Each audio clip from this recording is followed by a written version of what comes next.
A la revista informativa Democracia llegan Vicente Albornoz y Sebastián Oleas, conocidos como Los Explicadores.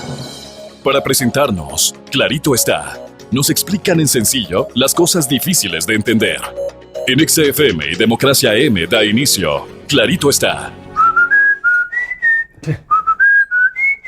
Hoy estamos aquí, amigos, en Clarito está, Sebastián Oleas y Vicente Albornoz, porque estamos festejando un cumpleaños. Atrasado un poco. Sí, atrasado un poco, Pero igual.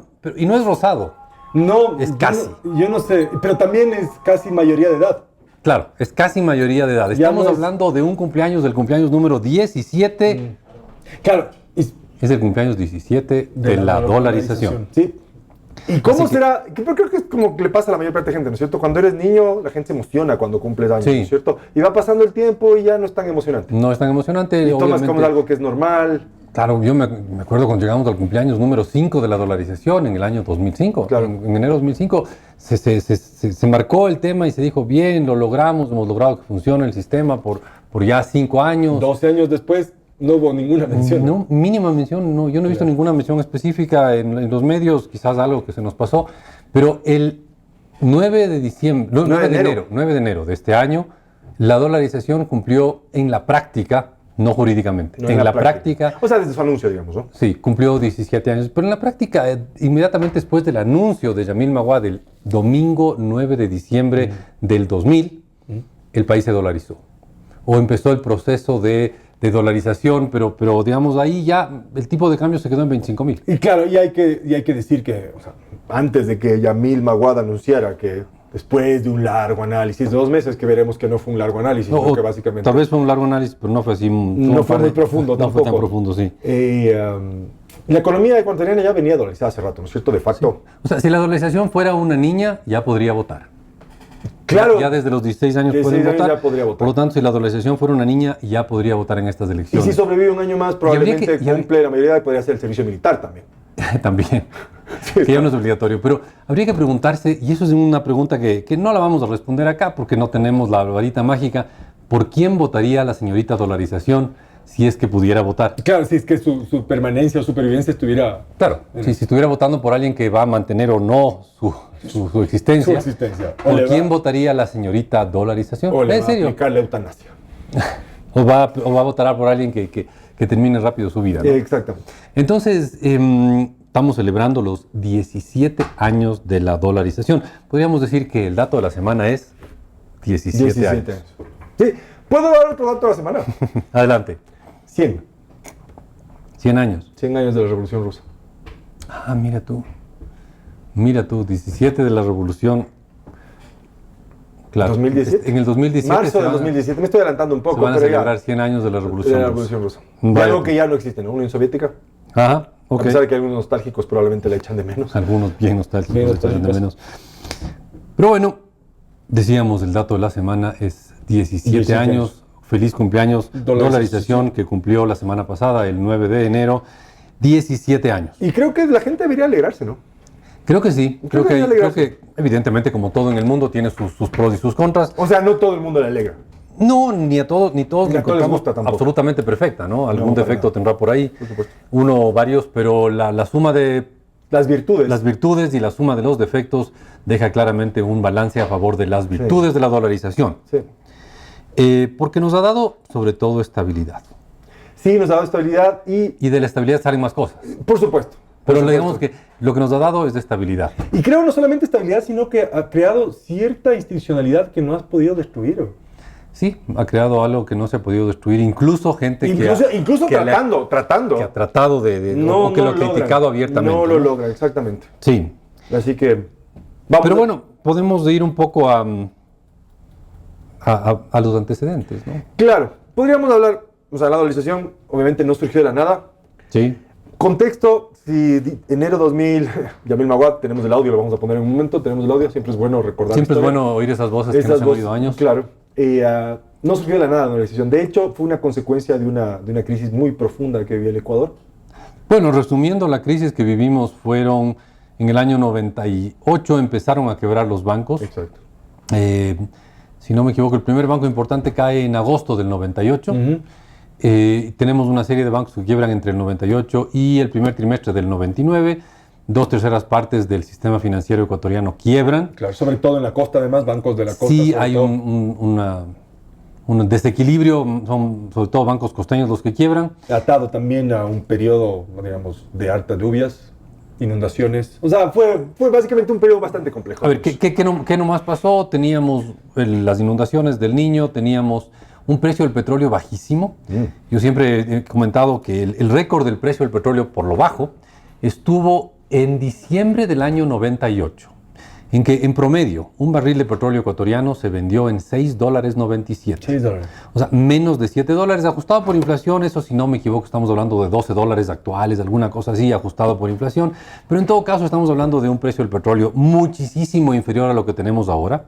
Eso fue el precio del petróleo desde el 96 más o menos, y el récord, el punto más bajo, es diciembre 98. Solo imagínate un poco cómo sería, siempre uno puede hacer estos contrafactuales medio extraños. Pero ¿Cómo sería la economía ecuatoriana con un barril de petróleo de $12 y con ese gasto glotón del Estado? No, pues simplemente no habría espacio para nada, para absolutamente nada, para ningún gasto, no había espacio para endeudarse, no había nada absolutamente.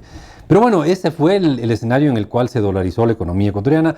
Teníamos entonces un Estado quebrado. Totalmente. Porque no había ingresos petroleros y tampoco había SRI. No había ingresos tributarios porque no existía la autoridad tributaria. Acuérdate, el SRI se crea en el 98. Correcto. Y así producir, empieza a producir por el 2000. Porque en el 99 tiene que readaptarse. Si no me equivoco, el SRI, bueno, la Dirección General de Rentas, que fue la institución anterior al SRI, despidió a todos sus empleados menos 3 o 4 y tuvo que empezar desde cero la creación del SRI. Ahí hay que reconocer la labor extraordinaria de doña Elsa de Mena. Ya lo hemos dicho, lo hemos dicho muchas veces, creo que somos fans de doña Elsita. Sí. Pero el hecho final es que en el 98 y 99 el gobierno no tenía ni ingresos petroleros, con un precio del petróleo ridículo. Y tampoco había ingresos tributarios. Ni ingresos tributarios. Porque entonces, no había autoridad tributaria. Era una pesadilla. Ser ministro de Finanzas en esa época realmente... Ha sido difícil. Debe haber sido una de las labores. No es que había una fila de aplicantes al trabajo. No. Vengo a dejar mi carpeta para ministro de Economía. Sí, por favor, póngase a la fila. Sí, no creo que haya sido así. No. Entonces, aquellos casi mártires que fueron ministros de Finanzas en esa época afrontaron algo muy complejo. Pero bueno, el hecho es que llegamos al fin del año 99, el sistema financiero quebrado, encima más en una actitud absolutamente estatista. El Estado estatizó muchas de las deudas de los bancos quebrados con los depositantes. Sí.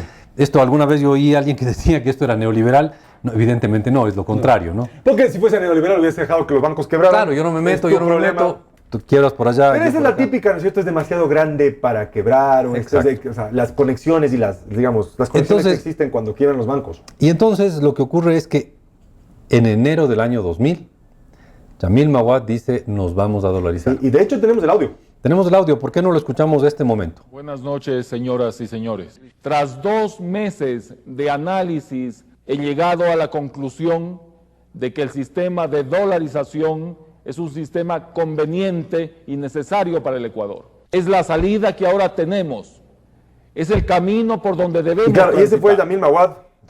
9 de enero del 2000, hace 17 Claramente años. Claramente no se escuchaba muy feliz cuando anunciaba. No, obviamente no, pero básicamente pueden encontrar el video, si les da curiosidad pueden encontrar el video está en YouTube. Sí, nosotros nos bajamos de YouTube, Por supuesto, o sea, no es aquí que tengo aquí el archivo, colecciono clips musicales y históricos, no, lo descargué de YouTube, pero creo que es importante, insisto, creo que deberíamos estudiar más historia. Esos fueron los antecedentes, una tremenda crisis, un sistema financiero sumamente golpeado, estábamos a las puertas de una hiperinflación. Una inflación que se iba a disparar para arriba. Venía muy acelerada la inflación. Sí, y Maguad dice, dolarizamos. Ya vamos a ver, nuestra teoría es, esto nos dio estabilidad. Correcto. Lo vamos a argumentar en un momento, luego de esta corta pausa, pero no se olvide. ¿Probanco? Grupo Promérica.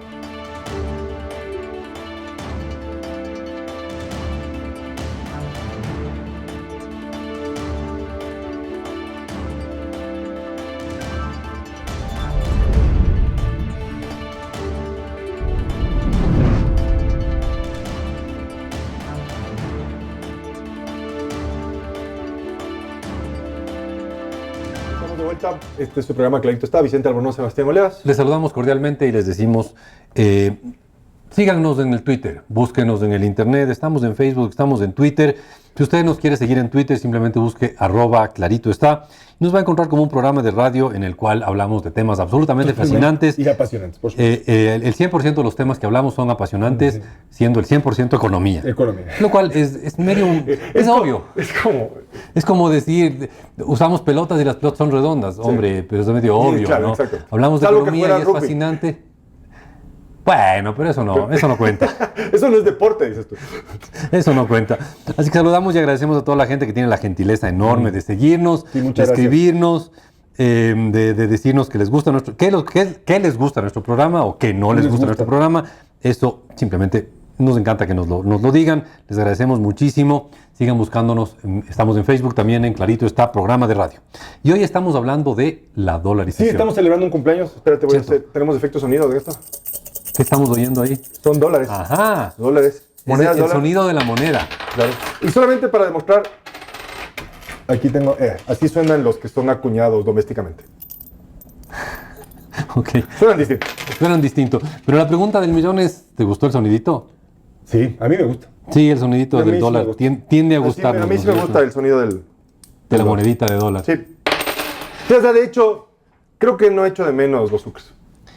Pues yo tengo una cierta ¿Nostalgia? nostalgia Ya por puedes ahí. ir al ejido. Pero puedes comprarte una lo que colección pasa de es que billetes, cuando ¿no? teníamos sucres, al menos los últimos 30 años que tuvimos sucres, básicamente desde el año 70, desde el 80 más o menos, desde el 80 hasta el año 2000 inclusive, fueron los últimos 30 años de tener sucre. ¿Con moneda propia? Perdón, 20 años de tener sucre, qué error.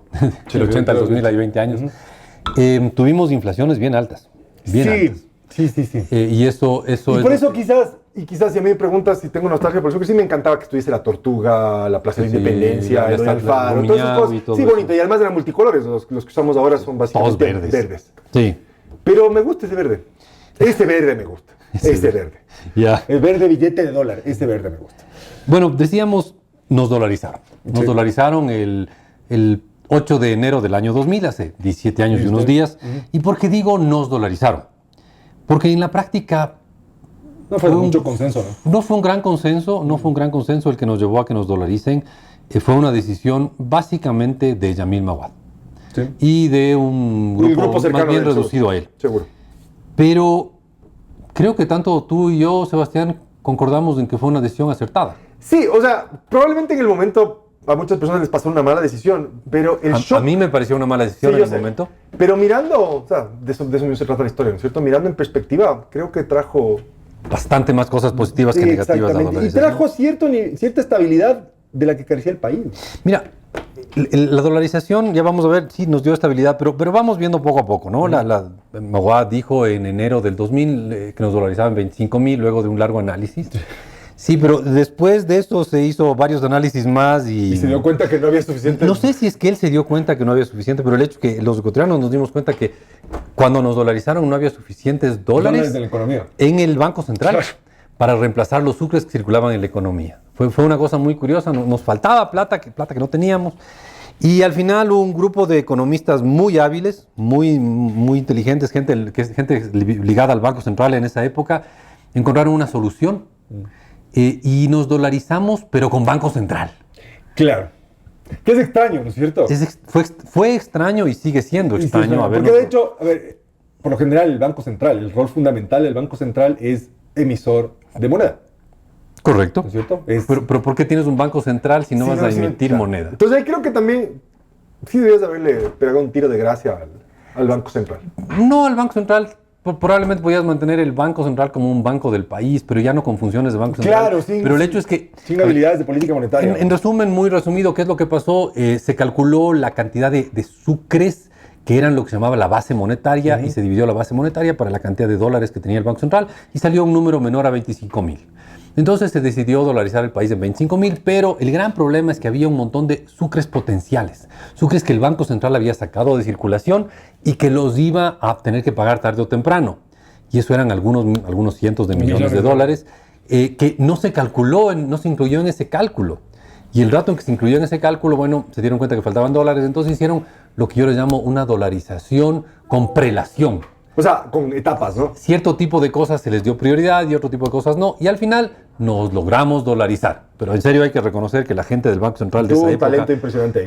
logró adaptar el país a una Sí, serie de de hecho, resultados. para ponerle cifras a esto, cuando dolarizamos, el Banco Central tenía 870 millones disponibles. Sí, pero le faltaban unos 400. Y le faltaban más o menos. 380 millones de dólares.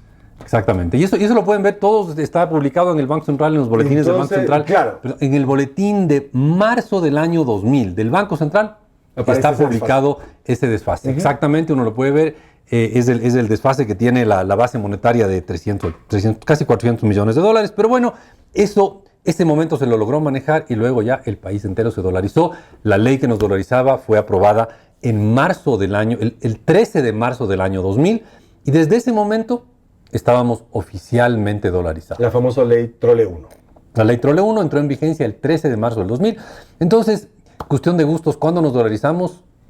Cuando no El economista diría el 9 de enero del 2000, el abogado diría el 13 de marzo del 2000. Cuando entra al registro oficial la ley Trole 1. Obviamente nosotros sabemos que fue el 9 de enero porque no fue el día en que entró en la ley, sino el día en que el país empezó a funcionar con un tipo de cambio de 25,000 sucres por dólares. Y eso fue el 9 de enero del 2000. Así que insistimos con esa como la fecha del cumpleaños que podría ser debatido. Si es que algún amigo abogado nos lo discute, no vamos a pelear.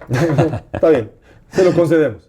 En todo caso, ese fue un domingo y yo no me acuerdo la hora, pero todavía había luz externa, no era de noche. Fue una noticia interesante, o sea, importante, al punto que te acuerdas que había luz de día todavía. Sí, yo me acuerdo haber encendido la televisión, alguien me llamó y me dijo, oye, tienes que ver una cadena nacional. Corrí a ver la cadena nacional. No eran muy frecuentes las cadenas nacionales en esa época. No, que va, eran bastante poco frecuentes en una época. O sea, realmente más sorprendía. Cadena nacional Sí, había una cadena nacional. Una cadena nacional. Sí, exacto. Seguramente van a decir algo importante. Yo tengo la sensación de que cuando corrí a ver esa cadena nacional había luz del día todavía. Diría que era el ojo a las 5 de la tarde, alguna cosa así. Pero bueno, nos dolarizaron. Sí, y bueno, ¿qué nos trajo la dolarización, Vicente? A ver, ¿qué nos trajo la dolarización? Primero, nos trajo un violento ajuste de precios en los primeros meses de existencia. Totalmente. La inflación nunca ha sido tan alta como en los primeros meses de la dolarización. A mediados del año 2000 es cuando más alto llegó a estar la inflación en toda la historia del Ecuador, desde que hay información de lejos. Y claro, y suena medio contradictorio, ¿no es cierto? Porque todo el mundo asocia con que dolarización los precios dejaron de crecer. Sí, pero no, hasta adaptarse a este altísimo 25,000, la dolarización, dentro de la dolarización tuvimos una inflación de, si no me equivoco, 108%. Wow, superó el 100%. Muy Superó el 100%. La única vez que la inflación en el país ha superado el 100% fue justo a mediados del año 2000, pero después de eso como que los precios ya llegaron al nivel que debían llegar y la inflación empezó a bajar. Correcto. O sea, los precios no es que dejaron de subir, sino que crecían. crecían muchísimo más lento. Claro, ¿te acuerdas que hace un par de semanas tuvimos un programa sobre la inflación? La semana pasada.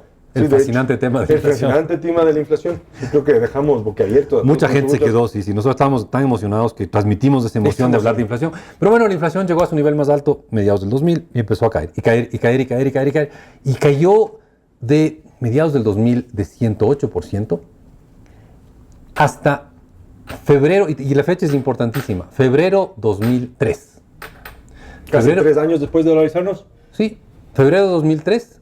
La inflación llegó por primera vez en algo así como 30 años a menos del 10%. Un dígito. Un dígito. Un dígito de inflación, eso sí, claro. Eso Esto también fue- debe haber sido motivo de celebración. Febrero 2010 fue la primera vez que tuvimos una inflación de un dígito básicamente desde mediados de los años 70. Entonces ahí para que aquellos nostálgicos de los sucres, Sí, los sucres eran lindos, eran chéveres, les queríamos mucho, pero tenían inflaciones. Exacto. Estaban vinculados y obviamente, en sus ojo, últimos 30 años de vida a buenas inflaciones. y obviamente no es que el sucre tenía la culpa. No, era el manejo El del sucre, manejo. perdón, no era el sucre, Sí, pobrecito. sí. Es un objeto inanimado, Exacto. sin derecho a defenderse. Entonces, ¿qué es lo que nos dio? Primero un disparo de la inflación, pero después una violenta caída de la inflación que en febrero 2003, fecha importantísima para acordarse, febrero 2003, volvió a ser de un dígito, primera vez desde, no sé, 35 años, alguna cosa así. Y vamos a profundizar un poco más en esto al volver de una corta pausa. Ya hablamos.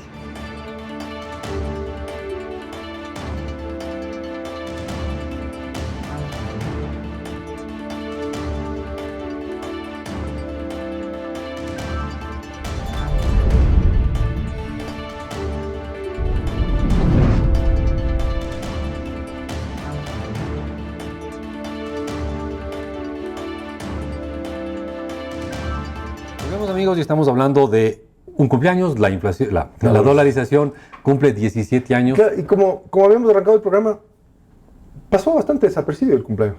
Sí, trágico. Trágico, sí, a mí me parece un poco triste. Porque sí, porque como vamos a ver en nuestra opinión, en la adhesión que la decimos fue tomada por Maguad y un círculo íntimo de él, fue una decisión acertada. Correcto. Sin duda, fue una decisión que no fue consensuada con todo el país, eran momentos de caos, de difícil manejo de la economía, pero bueno, nos dolarizamos, nos dolarizaron, y la inflación al comiencito se disparó. Y claro, y aquí hay que decir que, o sea, entrar en dolarización fue bastante traumático, ¿no?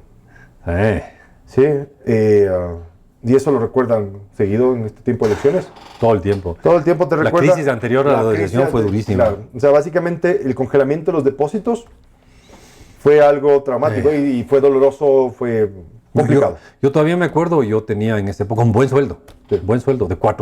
$400 era un muy buen sueldo en esa época. Entonces, caramba, fue durísimo. Todo aquel que tenía un ingreso de menos de $400 tenía un sueldo más o menos. Sí, ¿no? Claro, era otro mundo. Las obligaciones familiares eran otras, pero...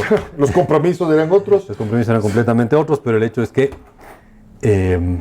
con la dolarización los salarios perdieron poder adquisitivo inmediatamente. Sí, salarios, jubilaciones, todo unos ajustes, algunos son terribles. Pero bueno, el hecho es que la inflación se dispara y después empieza a caer. Claro, entonces ahí vamos con este argumento de que tiene efectos positivos, digamos, y efectos negativos. Pero en el neto...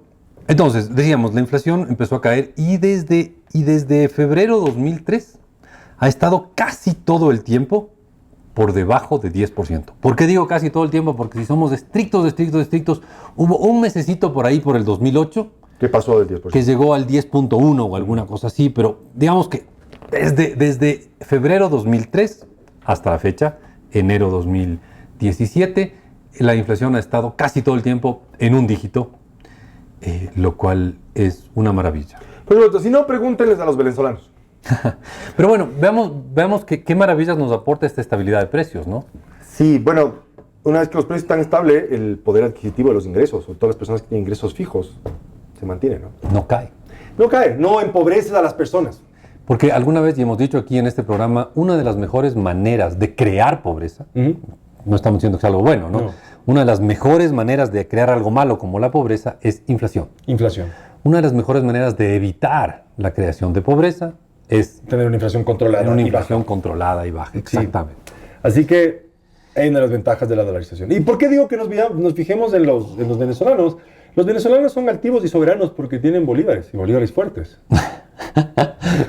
Esa palabra fuerte, te pusiste un cierto énfasis. Es un bolívar fuerte. El bolívar fuerte, se estima que la inflación para este año será del orden de 800%. Es curioso, ¿no? Además de hay más de una estimación porque no hay un dato oficial. Sí, claro. Yo he oído, básicamente estimaciones alrededor del 800%, me parece un... Supongamos que es 800%. Sí, por ahí de estar. Y sale el líder Maduro a anunciar que va a aumentar el salario en 50%. ¡Wow!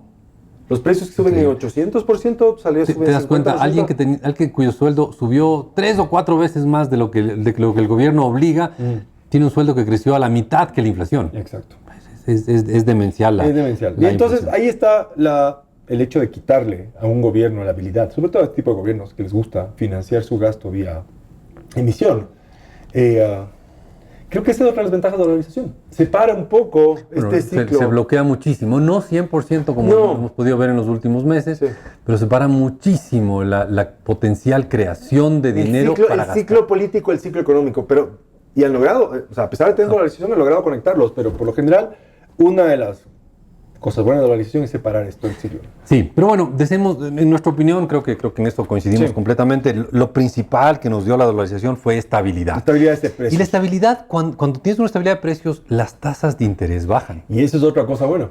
Es una cosa buena porque puedes empezar a dar créditos. Y parte del buen desarrollo de la economía en los últimos años ha sido que ha habido créditos. Claro, si no, pregúntense para los que ya son mayorcitos. ¿Qué tan fácil era conseguir un crédito hipotecario durante la década de los 90? A 20 o 30 años, digamos. No existían, así de sencillo.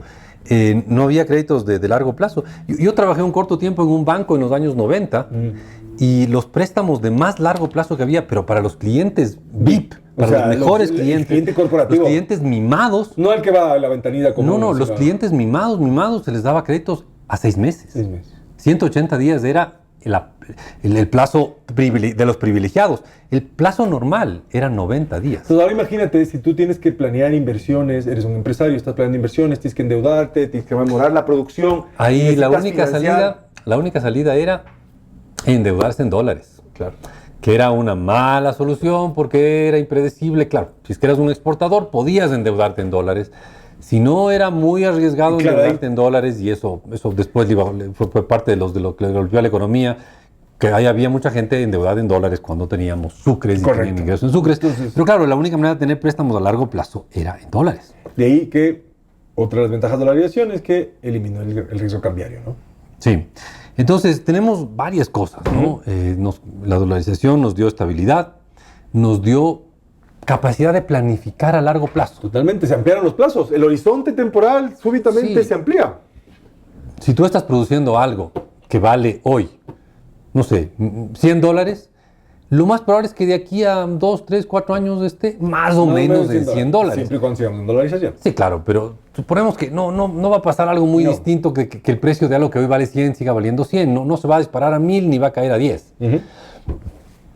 Entonces, la dolarización, eso nos dio un periodo de planificación, bajó las tasas de interés, facilitó muchísimo el endeudarse. La planificación, o sea, de hecho, te permite adquirir créditos a mucho más largo plazo. Sí, pero además también más créditos, ¿no?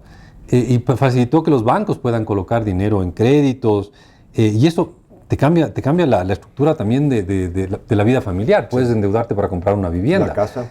¿Cuántos de nuestros oyentes habrán comprado sus viviendas con préstamos hipotecarios a 10, 15, 20 o 30 años plazo? A tasas viables porque estamos dolarizados. Exactamente. Y nos hacíamos una pregunta al comienzo del programa, ¿no? Doña Dolarización podría votar en estas elecciones si fuera una mujer. O un hombre también. Sí, por supuesto. La dolarización. La dolarización, Doña Dolarización, la señorita Dolarización podría votar. Y nos preguntamos por quién votaría Doña Dolarización. Sí. Y esa pregunta un poco la queremos responder en el siguiente segmento. Volvemos en un instante, pero no se olvide. Probanco. Grupo Promérica.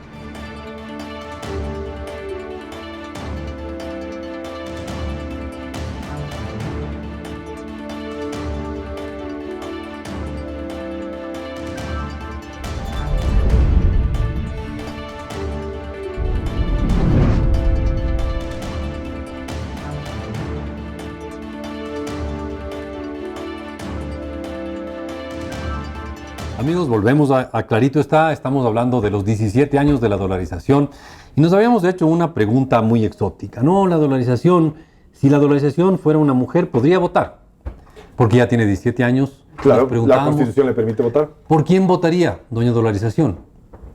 Vamos a hacer un par de preguntas por aquí y por allá, ¿no? Bueno, hay alguien que no está de candidato, que es Rafael Correa. Correcto. ¿Votaría Doña Dolarización por Rafael Correa para presidente? Antes de contestar, quizás podríamos escuchar el audio. ¿Qué es lo que opina Rafael Correa? ¿Qué opinó Rafael Correa? ¿Cuándo fue que habló? Esto es, déjame chequear el dato, esto es diciembre del 2014. Diciembre del 2014, si mal no, pueden corregirme aquí, fue diciembre del 2014 en una reunión de la UNASUR. Rafael Correa dijo lo siguiente. La dolarización fue una pésima decisión, pero tuvimos buena suerte, con un dólar continuamente depreciándose. En estos tiempos difíciles veremos cuán importante es tener una moneda nacional y con ello política monetaria propia. Si dolarizar es tan inteligente, propóngale pues a Colombia dolarizar y verán cuál va a ser la respuesta que van a tener. Respuesta que yo también hubiera dado si hubiera sido presidente en esos tiempos de tanta novelería y entreguismo, incluso de la soberanía nacional, porque la moneda nacional es uno de los emblemas de la soberanía de un país. Y hoy... Eso es justamente lo que dijo Rafael Correa. Hasta donde sabemos, eso fue dicho en diciembre de 2014. La dolarización fue una pésima idea, dijo él. Sí. Entonces, suponemos que Doña Dolarización, si pudiera votar, no votaría por él. Obviamente no está de candidato. No está de candidato, no habla muy bien de la dolarización. Si la dolarización fuese algo sensible, probablemente no votaría por él. Sí, porque dicen que fue una pésima idea. Claro, pero podemos preguntarnos si votaría por alguno de los que está de candidato. Sí, y podríamos ahí oír qué dicen a un par de candidatos que están, Supongamos que son los que van punteando. los que están punteando en las encuestas. Busquemos un poco qué dijo. Tú me decías la fecha, Sebastián.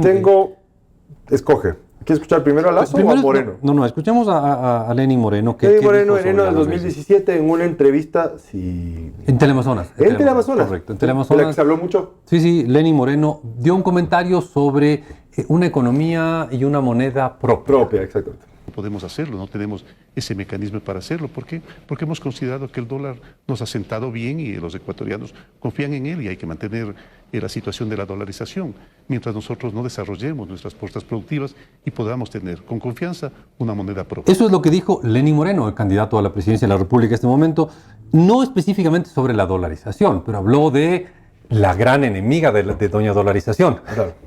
Es como que hubiera un superhéroe, señorita dolarización, ¿no? Imagínate si una señorita vestida de verde dólar, ¿no? Exacto.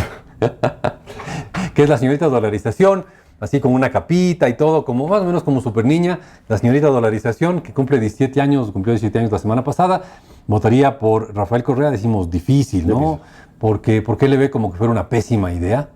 No, pero bueno, hay otros candidatos, ¿no? Y claro, Moreno es como medio tibio, ¿no es cierto? Sí, pero él habla de la archienemiga, de la señorita dolarización, que es la señorita moneda propia. Moneda propia, exacto. ¿Ya? Entonces, es como Batichica tienes la señorita dolarización y como su archienemiga, Claro.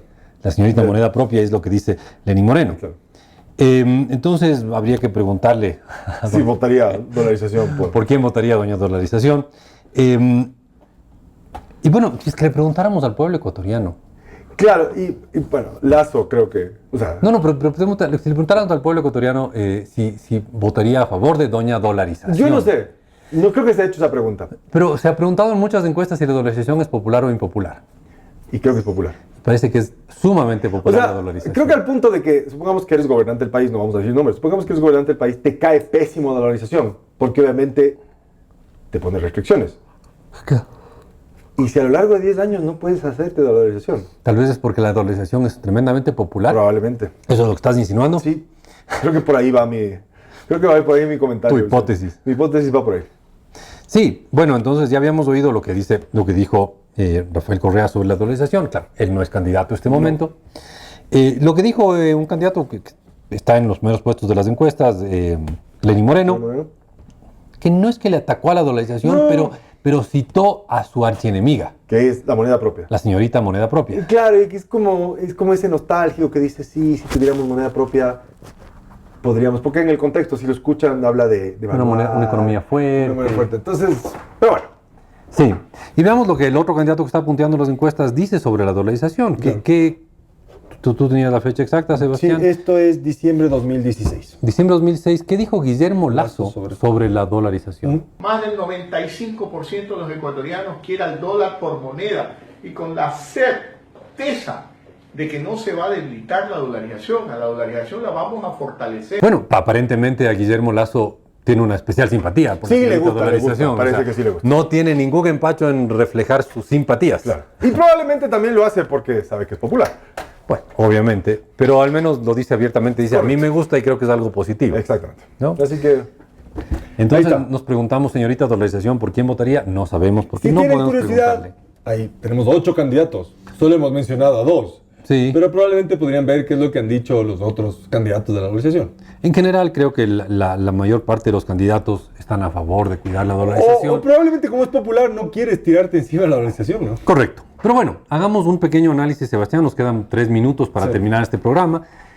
Básicamente, ¿qué es lo que deberían hacer? Muy en abstracto, cualquier candidato que quiera cumplir con ese deseo, que lo han expresado muchas veces, de cuidarle a la dolarización. ¿Qué deberían hacer los candidatos que realmente quieran ir más allá de las palabras y cuidarle a la dolarización, que nos ha dado estabilidad y nos ha dado crecimiento económico? probablemente traer más dólares.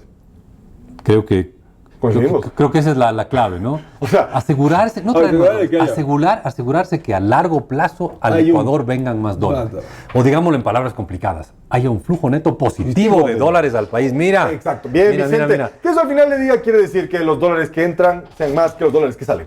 Creo que esa sería la clave absoluta de lo que debe hacer alguien que quiera cuidar la dolarización. Y ¿Cómo claro, logras que lleguen más dólares al país? hay varias formas. Bueno, la primera sería exportando Exportar más, ¿no es cierto? Y para eso hay que ser al país competitivo, que pueda Sí, producir, que o pueda sea, y vender más. básicamente tienes que hacer tus exportaciones atractivas, Claro. que tengan mucho valor agregado, y que las personas estén dispuestas a pagar precios elevados por tus productos, ¿no? Correcto, que sean buenos, bonitos y baratos lo que tú produces. Y si son buenos, bonitos y caros y nadie más produce lo tuyo, que eventualmente te compren. Ok, pero eso no es una labor fácil. ¿Ah? No, para nada, para nada. Es para una nada. labor bastante complicada porque Y hay implica algunos- que el país entero sea competitivo. Correcto. Y por eso es que está esta nostalgia, ¿no es cierto? Como no puedes ganar por competitividad de la noche a la mañana, tienes nostalgia de la moneda propia porque puedes cortar el valor, ¿no es cierto? La moneda y volver artificialmente competitiva a tu moneda. ¿Y de qué otra manera podrías traer dólares al país, Inversión, aparte de por exportar? ejemplo. Inversión extranjera. Sí, inversión. Si dólares. pudiéramos traer inversión extranjera al país. O inversión doméstica de aquellos nacionales que tienen parqueados sus dólares fuera del país también. Claro, todos aquellos que como saben que les cobran impuesto para Exacto. sacar las divisas, no las traen. Debe haber un montón de plata afuera que está parqueada esperando un poco. Un poco que haya un ambiente más... Más claro que el regla de coste de mercado. Entonces, o sea, y parqueado probablemente están rentando más de lo que pueden rentar aquí probablemente. No creo. No sé, pero Difícilmente el las tema tasas de interés seguridad, afuera están más el abajo. tema de seguridad. Correcto. Y la Pero otra bueno, podría ser que es una muy mala idea, ¿no? Endeudarte. ¿Cómo? La tercera manera de... La tercera manera de traer dólares es Endeudarte. endeudarte. Ah, bueno, pero como tú Pero bien es una dices, muy mala idea. digamos que es una buena idea, pero que aguanta poco. Es una idea, Poco sostenible. es la típica idea que es buena en el corto plazo. Correcto. O sea, se está incendiando el edificio, corramos todos a la puerta. Eventualmente algunos saldrán. Los otros morirán aplastados en la puerta. Ya. Ok. ¿Sí? Pero bueno, eso es. Es la forma esa en la sería que- la tercera manera de traer dólares a un país dolarizado. Así que cualquier candidato que esté interesado en que el país siga dolarizado, que han dicho al menos 7 de los 8 candidatos algo en esa dirección, deberá pensar en cómo traer más dólares a la economía. Exactamente. Y algo más que quisiera decir, sí, yo sé que se nos está acabando el tiempo, algo más que quisiera decir. Creo que la dolarización es de las pocas instituciones sólidas y creíbles que todavía hay en el país. Sin duda. La dolarización es una institución porque es una forma de relacionarnos entre nosotros. Todo lo que, Está lo que aceptada por todos norma, nosotros, lo que- y respetada. sí, todo lo que norma, lo que regula la forma de relacionarse unos seres humanos con otros es una institución. La dolarización es una institución Correcto. con una inmensa credibilidad en este país. Es correcto. Así Amigos, que ha sido un gusto estar con ustedes. feliz cumpleaños. Feliz cumpleaños a la señorita Si dolarización. pueden, cómprense un pastelito, pónganle una vela y deberían celebrar el cumpleaños de la dolarización. 17 años de dolarización. Un gusto, amigos, estar con ustedes. Nos vemos la próxima semana. Una excelente semana. Chao.